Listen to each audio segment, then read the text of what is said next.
Hey everyone, welcome to Meal Prep Sundays, where we turn a little planning into a whole week of stress free, healthy meals. Today I'm prepping two meals that I can alternate throughout the week. I typically prep 2 to 3 proteins, 2 to 3 vegetables, and 1 to 2 starches. I also do breakfast a lot of the times, but if I don't meal prep breakfast, that means I have something that's easy to grab and go or something I can like heat up real quick and then leave the house with. You know what I mean? Because listen, we're all busy. I only like I don't like to cook that much. Like I like to cook, it's fun, creative, but this is how I'm trying to be sustainable. Like always cooking breakfast in the morning is not realistic for me. But yeah. So today I have steak as my protein, and then I have chicken meatballs as my protein. Those are my two proteins for the week. And then I have a bunch of kale. I have a chopped salad kit. And so that's two different vegetables. Although both of my vegetables are kale, the chopped salad kit had like probably like some cabbage in there and stuff. You know how those kits have other things. And I got the kale bunch because I wanted to just take the leaves off the stem and not really eat the stems. Um, but that was just a personal preference because in the chopped salad kits, or if you buy the kale already chopped up, they have the stems in them. And so the first salad I made was like a harvest salad or fall themed salad. I found out about it on TikTok through a creator called Yesisita, and she was inspired by a creator called Mallory. And um, I'll I'll tag both of their things in the description down below. But Mallory's page is at the Palatable Life. So I think she posts a lot of different recipes. But basically, I don't know if you guys have ever heard of sweet green. I really like sweet green and I go there from time to time. My favorite thing to get is the kale Caesar salad. I have that one down packed. If I'm feeling adventurous though, I might try like one of their other meals that are like warm, and a lot of times they kind of look like this salad to me. Like they have the harvest bowls or they'll have rice and stuff. I'm not a huge fan of rice, so I'm cool with doing the kale.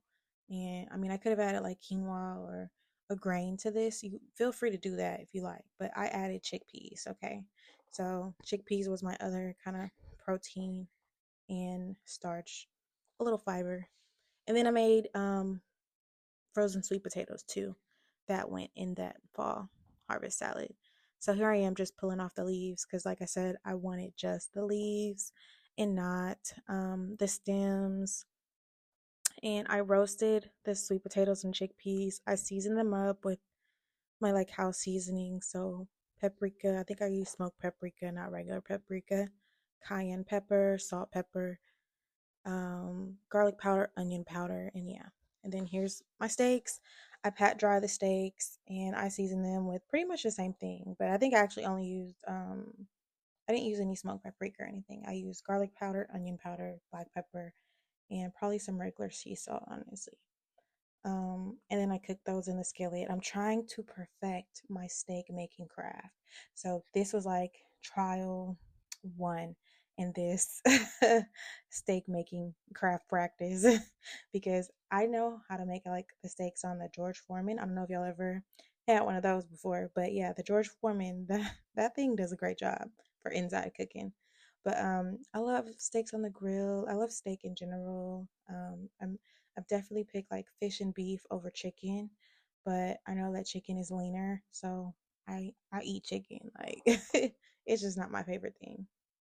Um, so I just coated the skillet with some avocado oil because it has a higher heating temp than olive oil, and this worked out okay. You see that right there?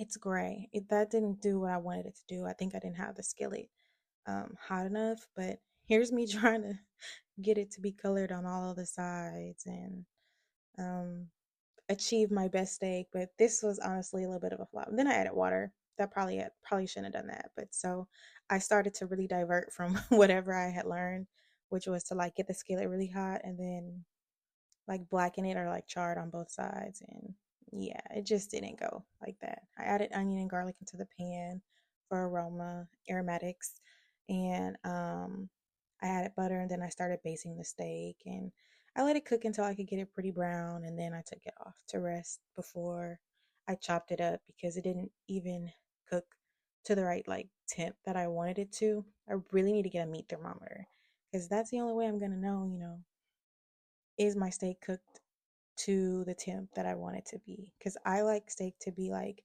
medium plus. So it's like a little bit more than medium and a little bit less than medium well.